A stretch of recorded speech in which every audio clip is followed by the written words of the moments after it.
پشتی 198 دمجمیران دبن خربین ارتحجی دا ایرو خورتک 17 سالی هات رزگار کرن.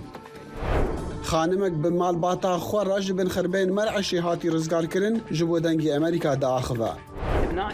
و کوش کاسپی دی بیجا و نزانه که اگر تشتین ناسکری و فروکن امریکی خستین خواره ین جاسوسینا یا نه.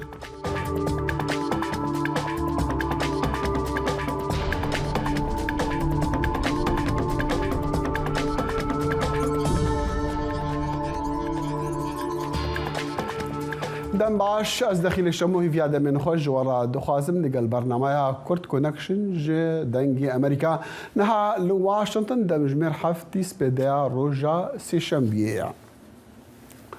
خورتك حفده سالي بنابي محمد أنس يعني نار إيرو سيشموي لمراشي جبن خربين آواهيكي هات رزقار كرن صدو نوتو هشت دمجميران بشتي ارتهجا ويران كر حفتيا بوري بشتي كو جبن خربيان هاتي درخستن أو خورد جبو تاقي كرنا تندرستيا لزگين دا أمبلانس گهاندن أمبلانسي جبو بنشاف كرن آژانسا نوشچین آنادولیا یا دولت رادگهینه کو برایوی باکی یعنی نارجی کو 21 سالیه پشتیوی هات رزگار کرن هر دو د امبولانس ساده کتن بنچاف کرن زو هاتن روانه کرن جبو نخوشخانان ل ندیاره کار روشوان آتندرستی چاوایا کوش کاسپی رادگهینک و امریکا آماده هر آلیکاریه که بده قربانین ارتهجی لترکیا و لسوریه کاروانه که آلیکاریین امریکی جده کامیونان پیک تی روژا یک شمی دربازی سوریا بویا و هجماره کامیونان کو جسنور درباز بونا گهشتیا پنجی و دوان بردف کا راگهاندنیا کوش کاسپی کرنجن برید بیجا گرنگا کو انجمنا اولکاریان توینی گرتی درباز کرنا کاروان نین دی ین آلیکاریان اری بکه و گود جیج بو انجمن اولکاری پرنگرینگا کو دستور بده گهاندنا آلیکاریان رزگار کرنا جیانا خلکی نابا او درنگ بکوین و اندامن برلمانی ایکتیا اوروپی رز لقربانین ارتهجا حفتیا بوری یا لترکی و سوریه دای گرتن کو بدهان هزار کسان تدامرنا روبرتا متسولا سلوكا برلمانتويا إيكاتيا أوروبيج مجلس الراغود كو أوروبا لقال تركيا وسوريا بريا دقيقة رزقرتني لقربانيان متسولا قود میکانیزما ما پاراستنا سیویلان هاتیا اکتیف کرن و مدست دایا شاندنا آلیکاریان و دی هنارتنا وانجی هر بردوام با. ایرو کابینه حکومت ترکیه لناوندا افادی کومبو مجاره سرکه جلبتا آکومبونی برسف و سردریه لروجن داهاتی به ارتحجرا و هولن آلیکاریان جیبو پیامنری دنگی امریکا ایوب دمیر لانکره نها بمره و پیداچونی به سروان جوینان دکو که چتشتینو لعردیه یا دم باش ایوب یعنی ما تخواست مزان کانی او جوین بتر بحثی چه دکو انجامنوی رنگ هشتا بردوام بد تمام نبالی تچید بی سی جوی دخيل أنا جبينا كابينة دمانوچه دسبيكر لأنخرة لآفات أوجي دسبيكر راستي دوی جبینه دا آلیکارین سرو کمار فوات اوکتای دیار کرکو يعني اف كابينه هاني لسر مجاره كي تني كوم دبه او مجارجي مجاره اردهجيه دبن سروكاتيا رجب طيب اردوغان دا اف جوين جخه كومبو هن وزيرين كو انا دبي جوين دانين بريوان دقادا اردهجينه او يجي لسر انترنت يعني جي تيليكونفرنسي داخلي في جوين ببن داويا في اردهجي تشي تشنينه بتباهي گوتوبيج بكن لدا تایبەتیا بێ جوینێ تشێکی دنجی لە ئافادە یانە جارە یەکەمێک و جوین ناو ئاواهیا ئافا تێدا چێ دەبێ و تەواهی سەر ئەردهەژێ ئەنجاما ئەردهەژێ بسەکەن باشە دەبێژن کو سەرۆک ئەردۆغان لەبەرە هەنێک بڕیاران دەرخە ئەو بڕیار وێ چ بن ئەگەر وەزانیاری سەر هەنە ئەگەر لاەنین حکوومەتی بەحسی وانە بکن دوی و دا راستی تدی اردوان دما قادا اردهجی دا دیگریا بحثا آواهیان سازکرنا وان کرده بود دی سال آمده راگانده بکو که ساله که دستور بدنه می امی تواهی وان کسین که مقدور بونه دا اردهجی دا جبوان آواهیا جرکادن ساز بکن دالی دن دا جی تدی گلک او هنه یعنی مثلا اردهجی دا کسی که به مالمان آنا نابل کاراسات دانه جبو جی کرنا وان مثلا او جی کو زان کویان زاروک دچن وی دری سپارته دبن اوان والا دکن وی دری چوا بکار بینن غیری وانا د فندقان دا اوتلان دا تشتندن تواهی جبو کو جی چوا دکارن دا بسن سروانا زیده وی بسکن استاد ایوب دیاره اپوزیسیون جراگهاندی کو او نقش ریاخوا جبو مثلا آلیکاریا جبو مثلا سردری دیگل ارتهجی راب گهینا يعني او تشتشتا تشد بيجن وي تشبكن اپوزیسیون دوی واری دا دبیجه کو پیوستی به یکتیا گشتی ہے یعنی ام لازمه ببین یک دنگ جبو کو حتی نها جبو رزگار کرنا او کسیم بن کاولا بو راستی آنا پرسکریکا کا جواکی دردی که پیش یعنی هم سپارتنا وان هم کار یعنی تحویل کرنا وان آنجی تشتی کو هاتنه روخواهم بن را کرنا وان دران تبایی جبو کو نبه کارسته کا جواکی آنجی درونیه کا پر خراب در نخینه ولی اپوزیسیون داخل زمان زیادتر اوه کو وانا به یک یعنی به یک دنگی و هفکاریه که چاره سر بکن دوی واری دا دو شخص سروکن هفسروکه گشتی یه هدف میتا سانجار هم بحثا وانا کر و دیسا سروکن پا CHP Kemal Kılıçdaroğlu و ین یعنی مزا شش قولی جی تواهی بحثا وان تشتان دکن آرمانچ اوه کو به یعنی ایشا کو کسین مقدور اردجه و ایشا وان کم ببه ایوب دمیر پیامردنگ مرکز انگر راست خوب مرا بوگل کی سپاس و پشتی ارتهجا کول باجار مرعشی دای خانم امینه اکماز و مالباتا وی 36 دمجمیران دبن خربیان دا مابون لی با آلیکاریا جیران و تیمن رزگار کرنی او هاتن در خستن لی مالخوی وی مخابن رزگار نبویا پیامری دنگی امریکا عارف اصلان دگل امینه خانم آخفتی و افراپورت شاندیا ev jina 55 saliya bi navê Emîne Akmaz li gel kurê xwe Harûn û Elî piştî sû 5 saetan li navenda bajarê Mereşê dibin xirbeyan da hatiye rizgarkirin. Mixabin hevjinê wê mîna wê bi şans nebû û ew mirî hatiye derxistin. Piştî ku meytê hevjinê xwe li goristanê Sparta Axê ew dîsa hatiye ser şûnwarên xwe yên hilweşayî. Ew bi dilsotî li wêraniya jiyan û avahiyên xwe dinêrî û hîn jî dibin bandora erdhejê da ye. Biz yatıydık eşimle. Ez û hevjînê xwe razabûn ji nişka ve avahiya me hêjiya û wek ku avahî li dor xwe ve zivirî. Malxwê min xwe ji cîh avêt û destê xwe gihan telefonê. Wek dengên taqir hat û bi dengê gum avahî hilweşiya. Piştê wê ez nizanim çawa çêbû û kengî ez hatime ser hemdê xwe. Piştre min ban kir û min got rehê min hûn li ku derê ne? Akmaz dibêje ku ew dibin xirbeyên avahî da dengê xwe gihandiye zarok û cîranên xwe û li gel wan axiftî bû û wan banga rizgarkirinê dikirin. O arada eşim dedi canım. Wê demê hevjînê min got min rihê min pêşiyê min xilas bikin wê baş be cihê min pir teng e. Pişre li gel min dirêj axifî behsa jiyana xwe kir şîret li min kir û got ku zarokên min xeta min ya sor e baş li zarokan binêre. Avahiyê ku hilweşayê heşqat bû û mala malbata Akmaz di qata pêncan da bû. Tîmên rizgarkirinê li ser banê avahiyê ku hilweşayî qulkirin û xwegihandin Emîne Akmazê û ew piştî sû 6 saetan hate rizgarkirin. Pişra ji kurê wê Elî û Harûn hatin rizgarkirin. Lê ji ber ku cihê hevjînê Akmazê pir teng bû, wî canê xwe ji dest da.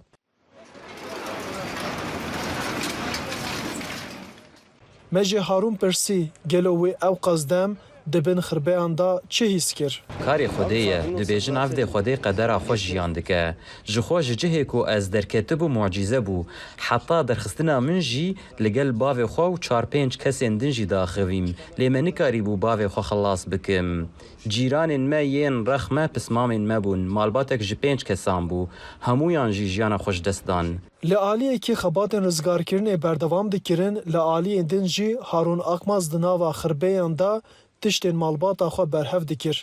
مجوی پرسی گلو دما کو تووان کم دکی سرپیاتین مالباتا تا تبیراتا او تچی هیست دکی؟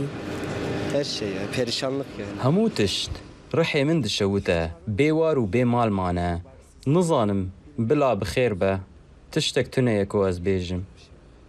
روبری روشا آوارته و فلاکت آفا دیار دیکه کو د ارتجن شش و مهدا لتواهی باجار مرشه 914 آواهی هلوشانه. هجمارک زیده رونشفان جان خوش دستان و هنجی دبن آواهی هرفی دا هجمارک زیده رونشفان هنه. لگور کاربدستک آفاته وان خبات رزگار کرنه 85 صدی قدان دیه. Yani elimizden geldiği kadar. Dostuma da düş. عارف Aslan، دنگ امریکا، مرش.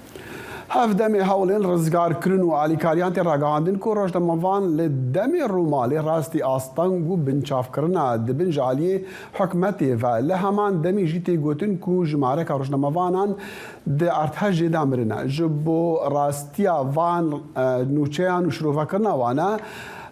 افراد محمد اوغلو ريفابري كومالا روجنمافان هريمي بنقهل آمدي نها ميفاني كورت كونكشنا كي افراد دم باش راست روجنمافان تن بن تشاف كرين واستان كرين كو ما بهيستيا تو يك جوانا بوي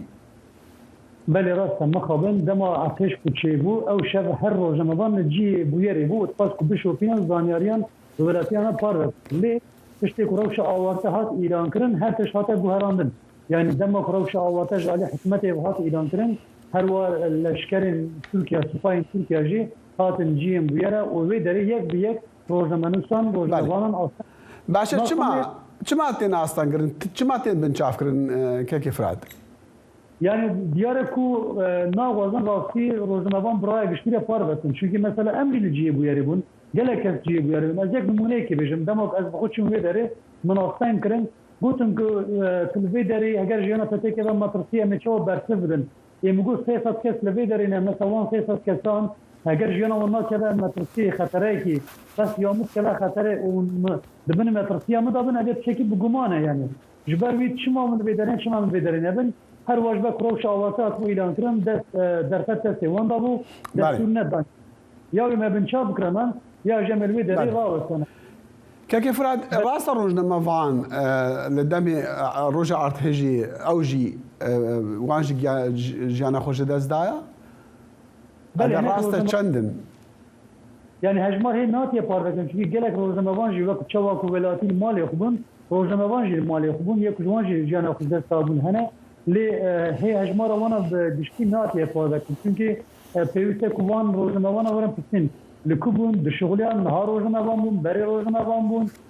دکیجا سازو دزگین نبون ایست راپور کی ور آواز کردن و راپور که برای کشته ور پارله کردن جبری سدم حتی هاج کومله مره کومله روزنامه هرمی و حتی نابی سردان ناتیه کردن لی امزان کو گیشتی مبهیتی کو روزنامه جیم مخابن پیدا کجان افزانه نه تنی روزنامه انگلیش هنرمند شانوگر گله کسان جناب نابي كانجي وي اشكرابن يعني كانجي وي نابي وان ام بزانن جماره وان ام بزانن دبردا چه پیوسته هر دزگه مثلا نمونه اگر کو کارمند مبن یا از بخوب یا ناسم بن پیوسته کو او سردان او دزگه سردان جی کی بکن او بیژن دبی بابت دا تگست سندیکای روزنامه ترکیه دوازه راپور که آماده بکه لی هی وان راپور به انجام نکریه جبر توجی لی کولین بکن هم روزنامه پریندار هم روزنامه فاطمه آسنکرین هم جی کجان خوزستانه لسر وان دوازن بناوی تگسه لیکولین اکی بکن بله يعني كيف فراد ام فيديو تاراتين بالافكرن عليكاري غاندن عليكارين امريكي دي بينن ما دخواست ام بزعم لوكو روجنامه فان و كاري روجنامه فاني نرخاندنا راستيا لسر عردي لغورا بيفانين روجنامه غرينا يا نا يعني زيدو و كيميت دهيا يعني هم لآمده هم سامسور دو بشبج سامسور بگرم هم کارم تشته بجن لگو تیوان روزنامه‌وانی مخابن او بلابترنان ین یا آلیکارین کز در وای ولاد در وای ترکیه هاتنه و هر وای کز ناف خوی ترکیه جاتنه مخابن باوای کی بزلالی نایم بلابترن باوای کی به هم بجن بونه هر کسی به حق به حقوق نای بلابترن آفات دوازه هرکش بنی دست یوان دابه بنی کنترل وان دابه دما بنی کنترل وان دانه آسانگی کی مزون دستن هر وال سامسوری مریض شدید به سامسوری حتی دوجی گلک کس گلک گوند گلک کس امکان بجن دپرم زدن و هر وال آسانگیش بنا جیان وان و هر چتوان درکتیه هیچی به سرو به برن هیچی کنی وانتنه هارنو دخاری وانتنه به سامسوری هیچی یا الکتریکتنه آفتنه گاز سروشتیش خودتنه یعنی جبروی مخابن او تشتی بتنه تومار کرنجی آفات دوازه کو وکو بریا هر بجارتنا ترکیه دوازه هر تش وقت رکتامه بدست خوب ناز كيف راد بكرتي يعني مال دنگو باسا دان هاجي بري توري ما هبوكو خورتك هفدا صالي براي جهاتنا رزقار كرين هي خلكي هي في هيا كو كسوكارين وان ور رزقار كرين بله سامسوري دوين جوالاتي هاتن رزقار كرين هاتاي جوالاتي هاتن رزقار كرين حتى دوين بيس بارم شاش نرمكو كبچه دماكو او جيه الوشامن تومار دكه آجو کاری کبچه دبینه کو کسک هیا و هر وقت چاری کاری بکن رزگار کربو کو کچکی یعنی حکومت دغازه کو با آوائه کی بلد وان جیه الوشامی رابکه و بیاره بگره و تیکه وقت بابده کی سیاست بله برز فراد محمد اوغلو ریوبری کو ملای روزنامه وانین هریمی بنگال آمدی بمره بگل کی سپاس لباجاري سام سوريكو قالك آواهي نوي هاتنا وهالوشاندن ويرانكن خلقي وي دناف خربايا عندها لك سوكارين خواد قرن وبه فينا او بين رزقار كرن او دي بيجن لسيروجين يكا من ارتجي نا آلي كاري وناجي هول الرزقار كرني قهانا باجاري وان شاری ئادیامان قوربانیەکی دیکەی دەستی بوومە لەرزەکەی تورکیا بوو. خەڵکی شارەکە سەردانی ماڵە ڕوو خاوەکانیان دەکەن و هەندێکی دیکەشیان بەنێو ئەو پێداویستیانەدا دەگەڕێن کە خێرخوازان نردویانە. هەرچەندە کۆمەکی حکومەتی تورکیا بۆ ئەم شارەی کە زۆرینەی کوردنشینە وەک دەڵێن هەر زۆر درەنگ گەیشتووە. بۆ بیر هەفتە ئەم هەفتەیە هەر زۆر خراپ بوو بە تەواوەتی وێران بووین لە سێ ڕۆژی یەکەمدا هیچ کۆمەکێکمان پێ نەگەیشت. دۆخەکە زۆر بە ئازار بوو. ئێوارەی ڕۆژی سێم هەندێک کۆمەکمان بەدەستگەیشت هەر زۆر درەنگ بوو. کە لەو وێرانکاریە دەڕوانی کە بوومەلەرزەکە خستوێتیەوە بیر لە چۆنێتی دروستکردنی خانوبەرە و باڵەخانەکانەکەیتەوە. ئەم هاوڵاتیەی ئادیامان دەخوازێ لێکۆڵینەوە لەو کەسانە بکرێت. لێرە بە دواوەیدی خانومان دەوێت لە دەوڵەت یارمەتی دەرونی و داراییمان دەبێت یان ماڵمان بۆ دروستکەنەوە یان پارەمان بدەنێ خانوو کڕینەوە. ئەگەر ئاستی بوومەلەرزەکە خێرا و فراوان بوو بێت ئەو هێواشەی دەسەڵاتی تورکیاش نیگەرانی زۆری دروست کردووە. ببینە دایکێک چۆن باسی خێزانەکەیەکات. بەڕاستی بارودۆخمان خراپە لە حوشەی مزگەوتێکدا دەخەوین هەموو بەستویەتی پەناگەیەک نادۆزینەوە نە ئەو نەکارەبا هەیە هەموو منداڵەکانمان نەخۆشن ناتوانین بچین بۆ هەرجێگایەک ناشوێرین بەگەڕێنەوە بۆ ماڵەکانمان لەو سەرمایەداین هیچیشمان نییە بیپۆشین تا دێت قوربانیە گیانیەکانی بوومەلەرزەکەی تورکیا و سووریا لە هەڵکشاندایە هێشتا ڕزگاربووان لەو وەرزی سەرمایە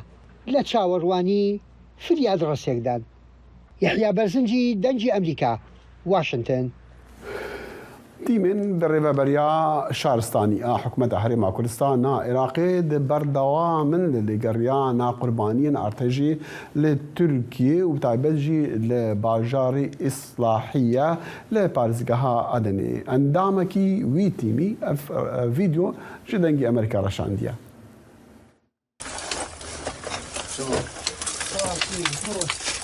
أنا فكري خمرة بينا لقاتي سنة وبروكنا أنا ما ينفع هيتي جاز زمين همو قاتا كان ما تتخايل ندشو يلا ورك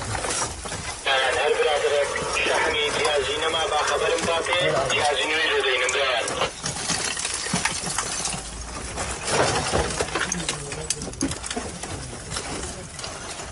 بله جبو پتر زانیاریان و آگاهی نو لسر ارتجان ها هفکارا من اوزنم یاساک به مره اوزنم یعنی شپاندنا داوی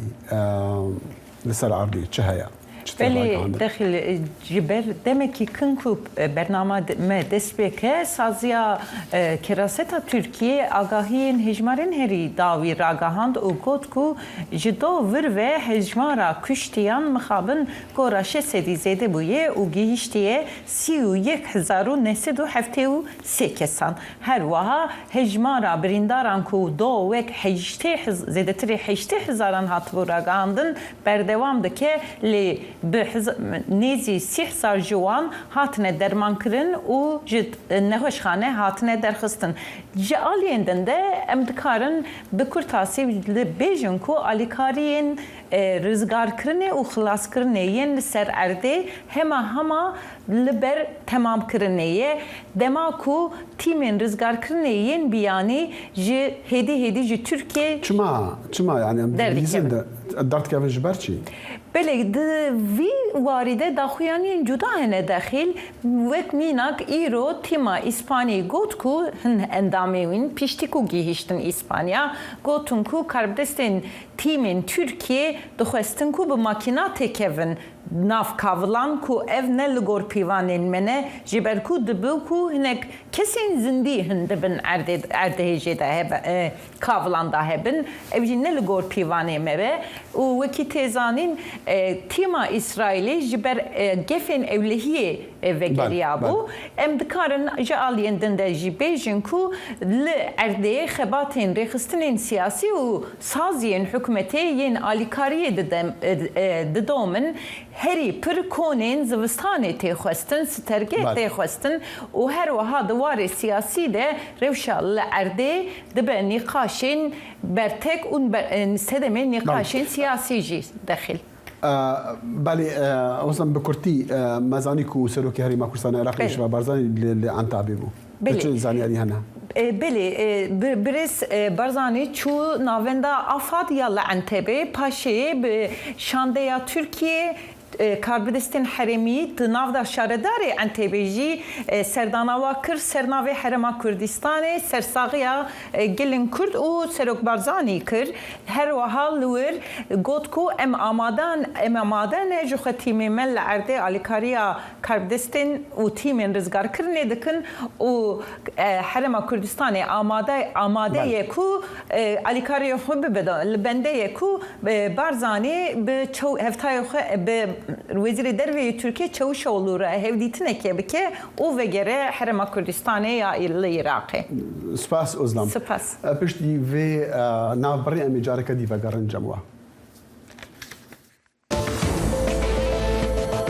دنگی امریکا سرچاوی متمانه پیکراوی هواوزانیاری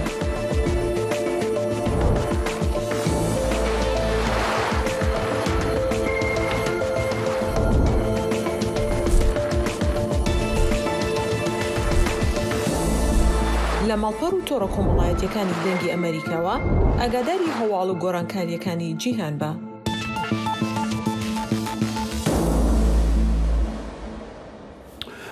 دو شامێتی من ڕزگارکردنی لە تورکیا گرانیە کارێخوا ji lêgeriyanê li rizgarbûyan daniye ser çareserkirina karesatek mirovî ya mezin ji ber erteja ku zêdetirî 27,000 kesan li Tirkiye û li Sûriyê kuştina. Netewênî yekbûyî du şemê civîneke awarte li dar xist li ser çawaniya zêdekirina alîkariyan ji bo deverên dibin destê serheldayan de li demê hêrisa mezin li hember bersiva nêfneteweyî a sist. Sekreterê Giştiyê Netewênê girtî Antony Guterres dibêje serokê Sûrî Beşar el-Esed razî bûye du deriyên sunûrî yên Bab el-Selam û el-Ray ji Tirkiyê re ber bi bakurê Rojavayê Sûriyê re veke da ku rê bide gihandina alîkariyan. Serokê Sûrî Beşar el-Esed ku ji cîhanê hatiye vederkirin û dibin cizayên Rojavayê de ne banga alîkariya nefneteweyî kir ji bo nû avakirina jêrxana abûriya welatê wî ku netewên yekgirtî texmîn dike pitir ji 5 milyon kesan li wî welatî bê mal û halmane. Belê em روبكن ديسان سوريا و هلبت بامري ما زانا عمر بريشت روجان لرقا ولمن بجيبو جبو شوب عندنا آليكاريين كو ريبابريا خسر بيش كوم كرنو دهول ده بجهينا وان دفرين ارتهجي نها ديارة زانا فقر يا قام مشلو زانا يعني او آليكاري كو ريبابريا خسر آماده كرنا چما ناگهن در بازي وان هاري ما نابن بله دم باش دفی جخوا دو هجر امریکا بتاعتی جد درجهان جسد درجهان لهرم عمل بيجي آلیکاری درباسی هرمن جدا بودن یک دو کروان جی مزنترین کروان آلیکاری درجه او جلود درجه عون الدعدات يجري لا يمل بيجي ودغره السونا سوري ده درباس درجه الكايها گودبن رجبریا فصل بدرن رجیل الجديد ده كروان في آلیکاری روی درجی درباس کو ده چکیجان آگاه کیجان درباس ده آلیکاری گوج آلیه جواکا سویل و ایل عشیران و جواکی گالری هاتی دانه و کسیونا سوری کنه ریدان دا و آلیکاریا دا کوج درجه و مجلود و عون الدادات درباسی هری ببر لی آلیکاریا رجبریا فصل گو یا مرده حری شرکیه گوشت تملی والجوري ما بشعب خواه ديك ومشروفان نزيد يصابوا السي صهريجن سوتمالية جو بمقدار بيتري مليون بمقدار 4 مليون دولار بكا أويا درباس مهري من أبونا رنداش الله تلقاني باشا رجيمي الكاريا ريبريا خسر درباس زانا مدخواز بزانم اوين كو درباز دبن دقهنا كاسين كو بي تي في بوانا هاي كاسين كو قربانيين ارتجينا جوات تشتي يعني ماركش ابو جو ابو مردني عون الدادات سلطان جو او كميون ايطاليا درباس نابل دبري بخوا وي لدبري كاجي نابر بين داخستن وعربيين جايي او كومي تشغار رولن بار بكن وهار تطلع فيريال كي تذكرنا كجو ابو خارب درباس رام بيجي كسم في دبيا وان هي ابيا جي غوماني كفر مزده هبي جي غوماني جي ليه العشيره بقى سبي او عليفاري رادستر هبي بتجو بتجي ليه الجول انغاري تكاس ما ده برا جو ما دسخستنا تايبتي او عليفاريين ابوري يعني لما يجو خلف كسم قارن خلفي اوروبا تبرر دين عليفاريين تراكشين ديبي وقران وقت باتشاش وانكم زانا دنجتتي جارجار دنجتتي برين من خاص بكورتي اگر شمره بيجي تشتيكو هاري او هاري بي تي في تشتي هيا بيداوسين وان ينهاري جرين تشنا نها اگر بكورتي شمره بحث بكي بكورتي يعني ستبني وكا مضايا حل شركات جو كدبيا وإذا غريبه هي آدمجي بكونوا كدبيا جو أو كسر 3 مليون كسر بيجي وال بكري رامزين وبيجي وارا هذا ده زانا عمر بعمل دنجي امريكا جا قامش لو راستو خب مره بوغل كي سباس چالاک وانان و سرپرشتیارانی کەمپێنەکانی هەرێمی کوردستان بۆ یارمەتیدانی لێقەوماوانی بوومەلەرزەکانی تورکیا دەڵێن کە ڕەنگە بیرکردنەوەی ئەو هاوڵاتیانەی تورک و عەرەب ئەبێ بەهۆی گۆڕینی بیرکردنەوەی هاوڵاتیانی کورد و عەرەب بەرامبەر بە کورد دوای ئەوەی کە ئەم یارمەتیانە دەگەینن تورکیا. راپۆرتی دڵشاد ئەنوەر لە کەرکووک. سەرپەرشتیارانی کەمپینەکانی کۆکردنەوەی پارە و شمەک بۆ ناوچە بوومەلەرزە لێدراوەکانی تورکیا و سووریا ڕای دەگەێنن هاوکاریەکانی خەڵکی هەرێمی کوردستان لە پاڵنەرە مرۆی و ئاینەکاندا گۆڕانکاری لە بیرکردنەوەی ئەو تورک و عەرەبانەش دروست دەکات کە ڕای نەرێنیان بەرامبەر کورد هەبووە. من پێم وایە کە هاوکاریەکانی خەڵکی کوردستان کاریگەری گەورەدانێ لەسەر دڵ و دەرونی تەنانەت شۆڤینیەکانی شانش کە ڕای خراپیان بەرامبەر گەلی کوردستان هەیە لەبەرەوەم گەلەی ئێمە سەر ڕای داگیرکاری سەر ڕای ئەو هەموو مصیبەت و میحنەتەی کە لایەن داگیرکەرانیەوە بەسەری هێنراوە هێشتا پڕە لە میهرەبانی هێشتا پڕە لە ڕۆحی بەدەمەوە بوون و ڕۆحی فریاکەوتن لە تۆڕە کۆمەڵایەتەکان لەلایەن هاوڵاتیانی هەرێمەوە کۆمنتی ئەو هاوڵاتیە تورکانە بڵاو دەکرێتەوە کە کەمپینەکانی هەرێم کاریگەری لەسەر بیر و ڕایان داناوە و ستایشی پاڵپشتیەکانی هەرێم دەکەن بۆ لێ قەوماوانی ناوچە بوومەلەرزە لێدراوەکان. دڵنیام ئێستا بیرکردنەوەی تورک وەکو هاوڵاتی تا ئاراستەیەکی باش گۆڕاوە، چونکە پێشتر ڕژێمی فاشستی تورک بە جۆرێک خەڵکی تێگەیاند بوو کە کورد هەمیشە بە دوژمنی سەرەکی خۆیان بزان، کە کورد هەمیشە بە خەڵکانی نەیار و دوژمن بزانن، بەڵام کۆکردنەوەی ئەم کۆمەکانە کە زۆربەی زۆری ناوچە تورکیەکانی گردوتەوە، بەڵام بەداخەوە لێرە خەڵگوا ئەزانێ کە زۆرینەی ناوچە کوردەکانی گردوتەوە هەر کۆکردنەوەی ئەم کۆمەکانە بۆ خۆی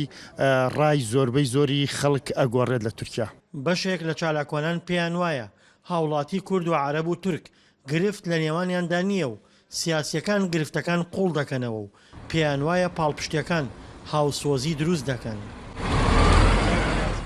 وڵاتیان لە کوردستان یا لە بەشەکانی تر لەولا لە باشوور لە باکوور لەولا هاوکاری یەکتریەکە لە بڕۆ دەوریە بێ و تەسیری کاریگەریە بێ لەسەر کاڵکردنەوەی ئەو شۆبێنێتێکە سیاسی دەسەڵاتدارەکان تۆویدا چێن و دای ڕێژن. لە زۆربەی ناوچەکانی هەرێمی کوردستان کەمپینی بەرفراوان بۆ بەهانەوەچوونی هاوڵاتیانی ناوچە بوومەلەرزە لێدراوەکانی سووریا و تورکیا بەڕێوەچوو. بڕیارە لە ڕۆژانی داهاتوودا هاوکاریەکان بگەیەنرێنە ئەو دوو وڵاتە. دڵشادەنوەرە، دەنگی ئەمریکا، گەرمیان. شێخ جەهوەر هەرکی ئاغای عەشیرەتی هەرکی دەڵێت کە لە بەغدا هەوڵی ڕفاندنی دراوە بە بیانووی پرۆسەی دادگایکردنی تاوانبارانی ئەنفال. شێخ جەهوەر پێشدەمێکی کورت ئەم ڕاگەاندنە لە پرێس کۆنفرانسێکدا لە شاری سلێمانیدا. سنوور کەریم پەیامەری دەنگی ئەمریکا لەگەڵمانە بۆ ئەوەی بزانین ڕاستی ئەم هەواڵە چییە. سنوور فەرموو چی دەبیسیت دوای ئەو پرێس کۆنفرانسە؟ بەڵێ دەخیلم کاتتان باش. دیارە بەر لە نیم سەعات شێخ جەوهەر ئاغا هەرکی کە خۆی بە عەشیرەتی هەرکیەکان دەزانێت لە پرێس کۆنفرانسێکدا بە ئامادەبوونی بەشێکی زۆر لە عەشیرەتەکەی لە گەڕێکی سەرچنانی شاری سلێمانی کە نزیک لەم شوێنێ ئێستا من لێی وەستاوم لە پرێس کۆنفرانسێک ئەوەی ڕاگەیان کە لە بەغدای پایتەختی عێراق لەلایەن کۆمەڵێک کەسی نادیارەوە بە ناوی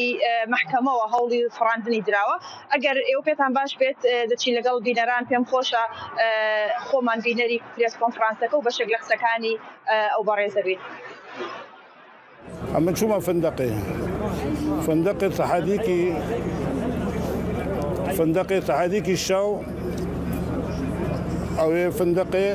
موظفي فندقي هذا الجيم ده قلت من كاي جوار عند جماعتي تو لبننا انتظاري تو ده كان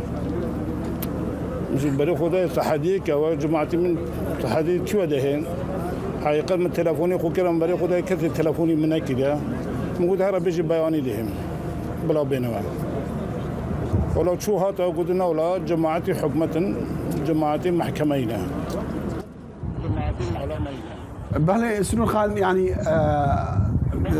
جەهوەر ئاغای هەرکی چی کەسێک چ لایەنێک تاوانبار دەکە بەوەی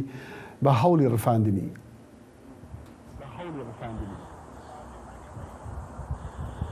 بەڕێزە بێت ئەو ئاماژەی بەوە کرد کە لە ئێستادا هەتا ڕاگەیاندنی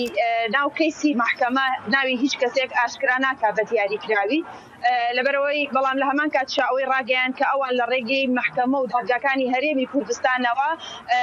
داوا تۆمار ناکەن وەک جۆرێک لە بێباوەڕی بە دادگاکانی هەرێمی کوردستان و لە قسەکانی وا دەخوێنرایەوە ئەڵبەتە لەبەرەوەی بە جۆرێک لە جۆرەکان ئیعازی لە وەڵامی پرسیاری پەیامنێرێکدا بەو جۆرە وەڵامەکەی دایەوە کە ئەو یان لە ڕێگەی محکەمەی نێودەوڵەتی یان محکەمەی ئیتیحادی بەغدادەوە هەوڵ دەدا ئەو کێشەیە چارەسەر بکات و ئەو ئاماژەی بۆ کرد کە ئەمە جاری یەکەم نییە عەشیرەتی سەرۆکی عەشیرەتی هەرکیان هەوڵی ڕفاندنی دراوە ئەڵبەتە لە جارانی پێشووتریشدا 4 جاری تر یان 5 جاری تر بە هەمان شێوە هەوڵ دراوە بەس ئەم جارە ئیتر ئەو ئاماژەی بۆ کرد کە ئیتر بێدەنگ نابم لە کاتێکدا کە تۆمەتێک خراوەتە پاڵی کە تۆمەتی قەتڵە ئەو لەبەردەم هەموو ڕاگەیاندنەکان هەموو ئەو تۆمەتانەی ڕەت کردەوە ئامادە هەبوو ئامادەی خۆی دەربڕی بەوەی کە بچێتە بەردەم دادگا و هەموو بەڵگێک بسەلمێنێت کە بوایە بە قسەی خۆی ئەو دەستی نییە لە کوشتنی کەس و لە پرۆسەی ئەنفالدا. بەڵێ ئەگەر ئەو ناوێکی تایبەتیان لایەنێکی تایبەت نەڵێ کە ئەو کەسانە لە دوای ئەوەی لە پشت هەوڵی ڕفاندن و ئەوەندان ئێمەش ناتوانین پشتڕاستکەینەوە لەگەڵ ئەو لایەنە قسە بکەین پێ بڵێن ئایا ڕاستەیانە. بەرحاڵ سنوور کەریم پەیامبەری دەنگی ئەمریکا لە سلێمان لەگەڵمان بوو. زۆر سوپاس. دەست خۆش سنوور. حکومەتی عێراق زیاتر لە 272 ملیار دینار وەک قەرەبووی ئەو گەنمەی کە جوتیارانی کوردستان لە ساڵی 2015 و 2016 بە دەستگا تایبەتەکانی عێراق داوە. ئەمە یەکێک بوو لەو کێسانەی کە یەکلای نەبووتەوە لە ماوەی ڕابردوودا چەندین خۆپەشاندانی جوتیارانی لێکەوتەوە. جوتیاران و بەرپرسێکی وەزارەتی کشتوکاڵی حکومەتی هەرێمیش لەسەر ئەم بابەتە قسەیان بۆ پەیامبەری دەنگی ئەمریکا ئەحمەد زێباریان کردووە.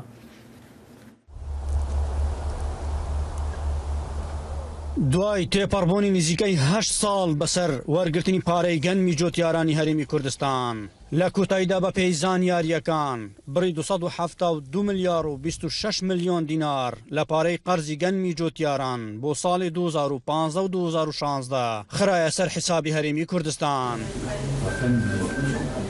ئەگەر باسی ئەو کەم وەزارەتی کشتوکاڵ چی کردووە خۆڕۆڵی چ بووە لەسەر بابەتە ئێمە یادداشتنامەیەک تێگەیشتنمان هەیە لەگە وەزارەتی زراعی عێراق کە لە خەڵکدا تەسبیتی شایستەکانی جوتیارانمان کردووە. هەروەها بەسەرپرشتی خودی جەنابی وەزیر لە ساڵی ڕابردوو لەسەر ئاسی باڵا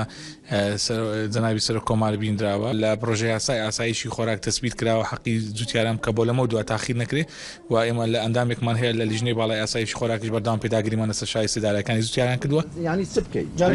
ناتوانین ژمارەیەک جوتیارم دەڵێن دڵخۆشن بە خەرجکردنی پارەی گەنمی خۆیان لە هەمان کاتیشدا زۆر نیگەرانن کە پارەکەیان تا ئێستا دواخراوە. من وەکو خۆم من 20 ملیۆنم لە لای حکومەت بوو. ئەو 20 ملیۆنە ئەگە بێت و بە یەکزاری وەرم بگرتبایە لە کاتی خۆیدا من پرۆژەک شتەکەم پێ دەکرد. بەڵام ئەو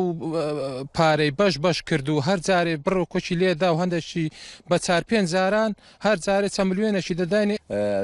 یعنی چەندی ئەتوبری لەکن حکومەتیە. ئەبوبەکر مۆردکەی هەر لە ساڵی 2016ەوە لەو ساڵی کە حکوومەتی عێراقی پارەکەیان بە تەواوەتی ناناردووە گەنمەکەی خۆی بە حکوومەتی عێراقی نافرۆشێت. بەس شەر گەنم نییە ئێمە ئەو کات و سادیکە ئەو گەنمەمان پێگەیان کە تەسمی سایلۆی حکوومەتی عێراقیمان کرد وەکو ئێستاش ئەوەنە بێ ئاسان بێتن و بە مەڕەشاد بی هەمووی بە بێر و بە خاکەناس ئەمە بەڕاستی ئاودانی ئەوەمان کرد زۆر مادیمونە کچی زۆرمان کردی و غەدرەشی زۆر گەورە لێکردی. بە پێی زانیاریەکانی دەنگی ئەمریکا هۆکاری نەناردنی ئەو بڕەپارەی گەنمی جوتیاران بۆ ساڵی 2015 و 2016 بۆ ئەوە دەگەڕێتەوە کە حکوومەتی عێراقی بڕێکی دیاریکراوی وەرگرتنی گەنمی جوتیاران بۆ شارەکانی هەرێمی کوردستان داناوە. بەڵام جوتیار و بازرگانانی هەرێم لەو پشکەی خۆیان زیاتر ناردووە. ئەمە بووەتە هۆی کێشە و گرفت. وەلێ جوتیارانی هەرێمی کوردستانیش پێیان وایە ئەو 2 ساڵە ساڵێکی پڕبارانەوی و بەرهەم بووە. بۆیە دەڵێن پێویستە جوتیاری ڕاستەقینە کە تەوانی نییە لەوەی گەندەڵی کرابێت لە خەڵکی ترجیا بکرێتەوە. 700,000 لێ دەستێنی ئەو جەزائیدەن ئەگە زوود بداتێ. ئەحمەد زێباری دەنگی ئەمریکا هەولێر. ئێستاش مام فارس حسێن بەرپرسی ڕێکخراوی جوتیارانی سەردەم لە هەولێر لەگەڵ مام فارس ئەم کاتت باش ئەم بڕیارەی حکوومەتی عێراق بۆ ناردنی ئەو بڕەپارەیە چۆن هەڵدەسەنگێنن؟ ئەو کاتت باش کاکە زۆر سپاس بۆ دەنگی ئەمریکا. ئەمە پرسەکی زۆر گرینگە کە ڕوونکردنەوەیکی جوان و لۆ دوا ڕۆژیش کە جوتیاران متمەین بن ئەم غەدریان لێکراوە. دیارە ئێمە لە کاتیەوەی کە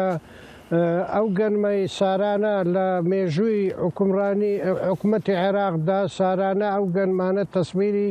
سایلۆیەکانی عێراق دەکەیت لەوەی مەوادی غذایی بدرێتە ئارد بدرێتە هاوڵاتیان. هەموو سارێ بە سعری مەدعوم دەدرێت. لە 14 و 15 و 16 سارانی 14 و 15 و 16 حکوومەتی عێراقی بەناحەق هەرچی گەورە ئەم سعرەی کە سعری مەدعومە کردیە سعری توجاری ئەو کاتی بەڕێز عەبادی ڕێزەرای عێراقی بوو لەبەرەوەی مەهانەی ئەوەی بوو کە ئێوە گەنمی بازرگانی لە دەرەوەی هاتووە لە دەوڵەی ئۆکرانیا و سووریا و تورکیا گەنمی جۆتیاران نییە لە سعری مەدعوم کە دامی جۆتیارە نەکردیە سعرێکی خەفی سعری توجاری ئێمە زۆر بە ناحەقماندانی وەکو من مامفارس سەرۆکی ڕێکخراوی جۆتیاران ئەو مەعامیە خۆبەخشەی کە خەڵات کرا کاک بەشدار هەمان کێسی جۆتیارانی بە خۆبەخشی بەگە من چوین ئێستا من لەو جێمە لە گوندی مورتکەی بە پێیان و بەوەی کە چوین بەغدا لۆی سکالامان لەسەر حکومەتی عێراقی تو بەوار کرد لەسەر خودی عەبادی و ڕێزرا و کۆمپانیای گەنم بەڵام توانیمان 52 جەرسەی محکەمە بەڕێوە بکەین. باشە مامفارس هیواتان هەیە کە حکومەتی عێراق بڕی تریزی پارەی جۆتیارانی هەرێم بداتن لە داهاتوودا؟ ئێمە کە ئەومان دێبوونەمان کردیا ئەو کێسەمان بە 94 جار من لەو جێ چوومە بەغدای سکالامان تەقدیم کردێ لە محکەمەکانی بەغدای کەرخ و ڕەسافە و هەتا لە هەولێریش هەولێر گوتی محکەمەی هەولێر گوتی عایدی بەغدایە بە تەمام بیدەنێ محکەمە دوایە کە بڕێکمان دووسار پارسار وەرگرت لەو کاتی بڕیاری عەبادیمان هەروەشاندەوە کە هەرماوەشاندەوە بۆ سعریمە 3 بەش پێشتر نیوەش وەرگیرا بوو ئەو بەشەی پارساریشمان وەرگرت بۆ سعری مەدعوم ئەو کاتی بڕیار درابوو کە کازمی ڕێزەرای عێراقی بوو ئەو محکەمەی نەستە تەنفیذ ئێمە ڕاماگرت بە ئینتیفاق ئەو بەێ باڵێ مامفارس دەمیست بە کورتی ئەگەر وەڵامان بدرێت تکایە ینی حەزم دەکرد بزانم باشە هەرێمی حکوومەتی هەرێمی کوردستان توانە ئێوە هەیە لە ساڵانی داهاتوودا بەرهەمی جۆتیاران وەرگن گەلمی جۆتیاران وەرگن و پارەکەیان پێ بدەن بۆ ئەوەی پێویستیان بە بەغانە بێ و دادگاکانی فیدراڵ و ئەوانە وەکو بڵین بەو ڕێگایە نەچنە پارەکەیان وەرنەگرن.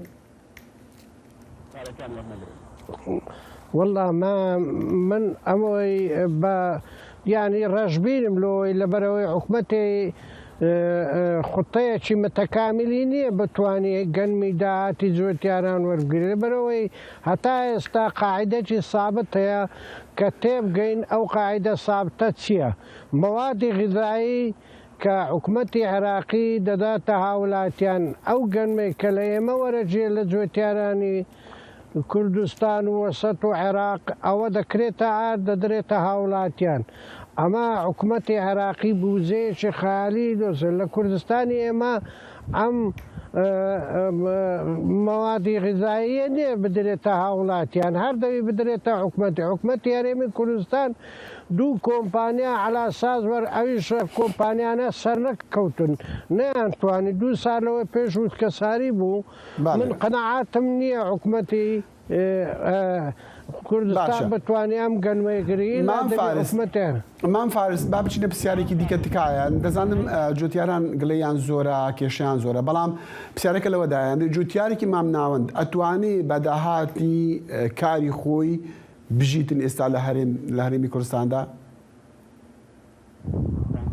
نا دەزانم بۆ ناتوانی بەڕێز کاک حکومەت خۆی جۆتیار پیشەیەکی گەورەیە لەبەرەوەی خاک و ئاو و نیشتیمانەکەی دەپارێزی حکومەت دەبیت داعمەکی خەیالی بکە لۆی بەروبوومەکەی بە بازارکە بە سعرێکی باش وەکو ئەو گەنمەی نەبێ کە ئێستا ئێمە پێوە مردی من 94 جار چوومە بەغدایە 52 جەلسەی محکەمەم بڕی لە بۆ قوت لە بچە ئەرک و پارەی خۆم 8,000 دۆلار لەبەر چ خۆم سەرف کردی هەتا توانین بیتە هەموو دنیا تێبگەینین بە خۆبەخشی بەڕووی لە ڕووی یاساییەوە ئەمە توانیم ئەم پارەیە جێبەجێ بکرێ و بتوانی کە زەختەکی گەورە بوو لەسا هەموو چەند جار لەگە قونسیلەی ئەمریکاش کۆ بوونەوە بۆ ئەم شایستە دارایەکان دەستەکانتان خۆش مامفارس هەرێمی کوردستان دەستەکانتان خۆش لەگەڵ ئەو پارێزەرانەی لەگەڵتان بوون مەمنونم مام فارس حسين بەرپرسی ڕێکخراوی جۆتیارانی سەردەم لە هەولێر ڕاستەخۆ لەگەڵمان بوو ئەم ڤەگەڕن جەم هەفکارەخۆ ئۆزدەم یاساک و لەسەر مەسەلین تورکیا و بتایبەت ژیک و هەوڵێن ڕزگارکردنی هیڤیان ڕزگارکردنی هەندێکی کێم دەبن لێ مەسەلێن نقاشین سیاسی لە تورکیادا و لەسەر ئاسی نفنەتەوەیژی هەنە لەسەر پاشە ڕۆژە تورکیە باندۆرا vê ارتێژی لەسەر پاشە ڕۆژە تورکی بتایبەتژی هەڵبژاتنان تە چ زانی پێداچوونە تە چنە بله ام کارم بیژن دو دخیل کاربدستک پارتیا دسلاتداری یا AKP یا اردوغان داخویانی اکدا و گوت کو دوی کو هلبجارتنین ترکیه کو دهات حساب کرن اوی 14 گلانی داوره کرن به سبو سالی کی پاش وره خستن ev daxuyaniya Bülent Arınç kardesteberiye AKP bu sedema nerazibun u bertekin demu destiyen partiyen siyasiyen Türkiye jiber kullu Türkiye ligor kanunin bingehin yen Türkiye dahil hilbijartın nukarın verin paşvexistin Billi ku sedemek şer yanjı tiştektin hebe le şernine le Türkiye le kardes opozisyon demu desbertek nişanda ugot ku ev yeknay kabul kırın ev Erdoğan bevi daxuyani kardesten xwe doxaze bingehek ava bike u vi pevajoya hilbijartın erdihêjê ji bo çarenivîsa xwe û ji nû ve hilbijartina xwe wek amûr bikarbîne. هەلبەت وانجی وەکو ئەیوب ژی گوتی وانژی نەخشەڕێکا خۆ هەیە یا ئۆپۆزیسیۆنی بتایبەت ژی ئەم چاوەڕێ چ دیکن ئەو چ بێژن Belê tê digotin ku nehatiye pişrezkirin dibe ku va daxuyaniyek bidin lê ser pîvanên rewşa awarteya li heremên erdbêjê hin tedbîrên bo aboriyê û mexdûrên erdhêjê hinek pîvanan û tedbîran ragihînin her wiha dibe ku ser hilbijartina jî tişteke bêje dexil. Spas Özlem. Spas.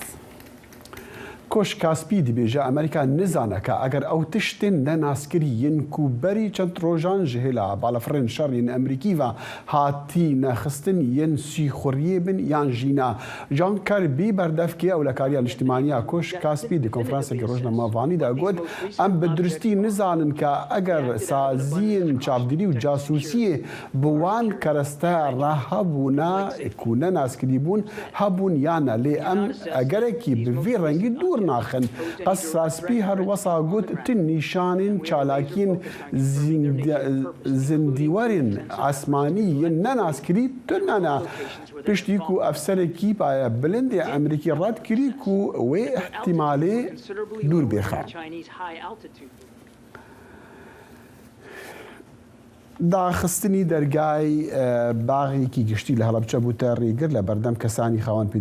پێداویستی تایبەت و ئاسایشدا بە جۆرێک کە ئاستەنگی گەورەی بۆ چوونە ژوورەوە دروست کردووە لە ڕێگەی بەدواچۆنێکی ڕۆژنامەگەری دەنگی ئەمریکادا شەروانی هەڵەبجە و ڕێکخراوی کەم ئەندامانی هەڵەبجە لەسەر گرفتە لەسەر ئەم گرفتە کۆبوونەوە و بڕیاری چارەسەرکردنی گرفتەکەیان داوە بەرامری دەنگی ئەمریکا فەرحان هەورامانی ئەم راپۆرتەی ناردووە.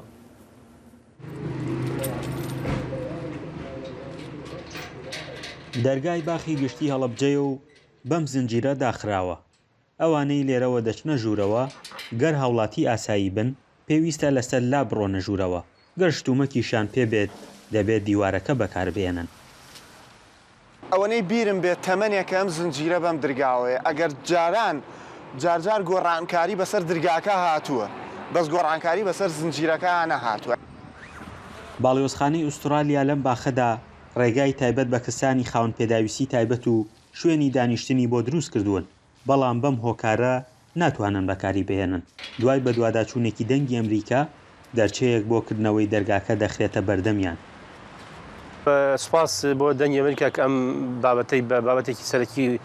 ئیشی کاری خۆی زانیوە هاتووە چارەسەری بکە. ئێمە بەهۆی ئەم راپۆرتەوە ئەمڕۆ لەگەڵ سەرۆکی شارەوانیە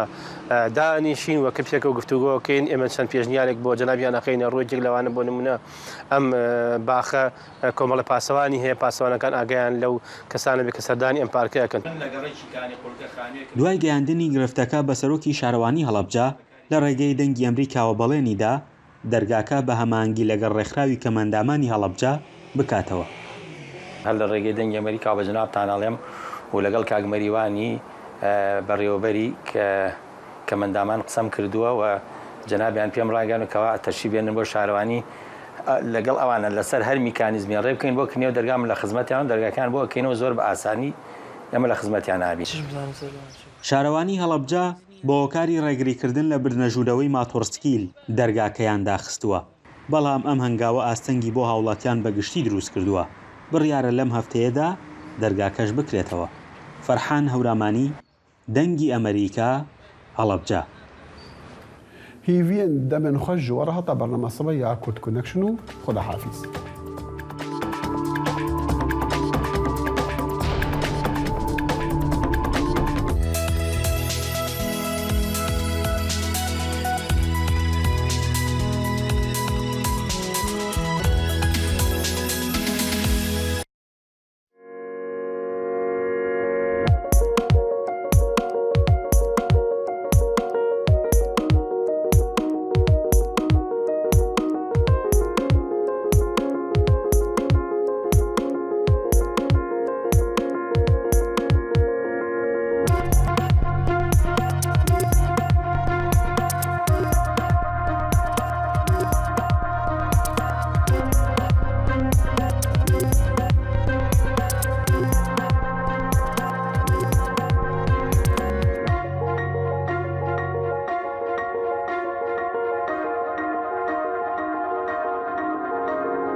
you